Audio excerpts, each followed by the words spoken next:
नमस्कार दोस्तों, अगर कोई गाड़ी चालक किसी व्यक्ति को टक्कर मार करके बिना उसको हॉस्पिटल पहुंचाए, बिना पुलिस को इन्फॉर्म किए वहां से उसको मरने के लिए छोड़ करके भाग जाता है, तो ऐसे में उस चालक को 10 साल की सजा और कड़े जुर्माने देने का प्रावधान किए गए।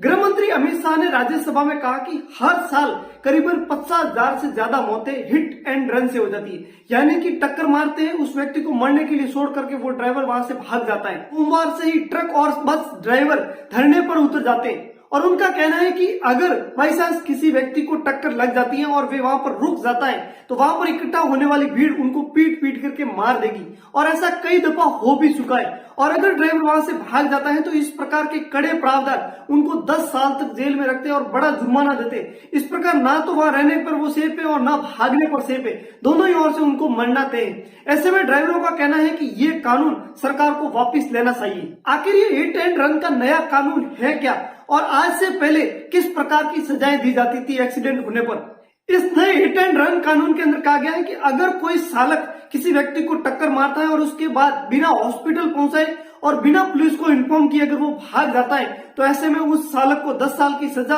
और कड़ा जुर्माना देना होगा। लेकिन अगर वो उसको हॉस्पिटल पहुंचा देता है या फिर उसको पुलिस को इन्फॉर्म कर देता है तो ऐसे में उसकी सजा 5 साल हो जाएगी और उनको कम जुर्माना पे करना होगा। लेकिन यहीं पर एक सवाल आ जाता है कि आज से पहले किस प्रकार से सजा दी जाती थी अगर कोई एक्सीडेंट हो जाता था।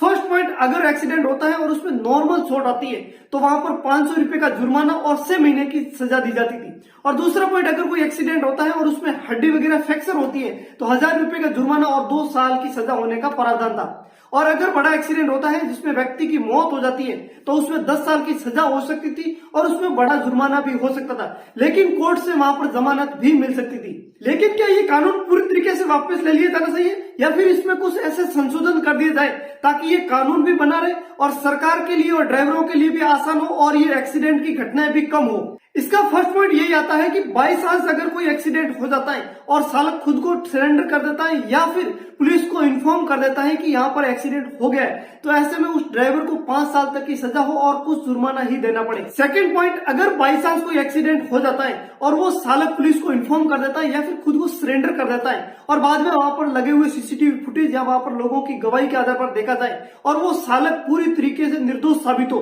तो ऐसे में उनको बिल्कुल कम सजा देने का प्रावधान होना चाहिए। थर्ड पॉइंट, ट्रक ड्राइवरों और बस ड्राइवरों के संगठनों से मिलकर के बात करनी चाहिए, उनकी मांगों को सुनना चाहिए और उसके बाद में बैठ करके जो कानून के अंदर संशोधन किए जा सकते हैं वो कर दिए जाने चाहिए ताकि इस प्रकार के किसी भी प्रकार का कोई धरना प्रदर्शन न हो, किसी भी प्रकार की कोई हड़तालें न हो। हालांकि सरकार ने अब कुछ टाइम के लिए इस प्रावधान के ऊपर रोक लगा दी है। दोस्तों, ये जानकारी आपको कैसे लगी कमेंट में बताइए और ऐसे इन्फॉर्मेटिव वीडियोस के लिए हमारे चैनल को सब्सक्राइब कीजिए।